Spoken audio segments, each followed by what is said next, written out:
Hi, I'm Heather Francis. This is Real TV Films. I'm standing here with Linda Nelson, and you are one of the distributors for this movie, Invisible. And the name of your company is? Indie Rights. Right. And how long have you been in the industry? And can you tell us, what do you look for when you're trying to choose a movie to distribute? Well, we've actually been in the business for 20 years, and Indie Rights is a global distributor, so we'll be distributing this film globally. And what we look for is a great story, first of all. Next, we look for really good acting. And third, we really count on the filmmaker providing us with really good production value, not just the video, but also the audio. And we found that to be true with this film. We're very excited about distributing it. I've seen that there has been 7 awards already won for it. That must make you feel pretty excited to see that as you're producing it globally. Yes, well, it's really important because we're about to go to France for MIPCOM, where we'll be featuring the film to foreign buyers. And so when you have an award-winning film, it makes sales to foreign buyers a lot easier.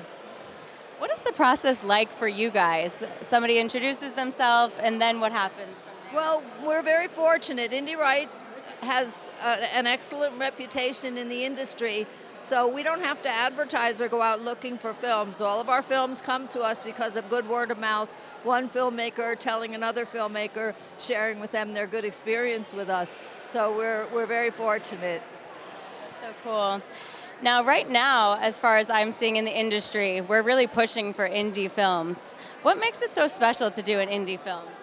Well, indie films have a lot more freedom to express their vision of their story. I think a lot of times when you're making a film with a studio, there are so many corporate executives and voices in the room that oftentimes the filmmaker or the writer's vision gets diluted or changed. So working with independent films are great. That's why we were so excited to see Honora win the Oscar this year, because it was a $6 million film and very indie, which is so unusual for an Oscar. Yeah, that was really incredible. They just took it. What is your background, and why did you choose to get into indie films?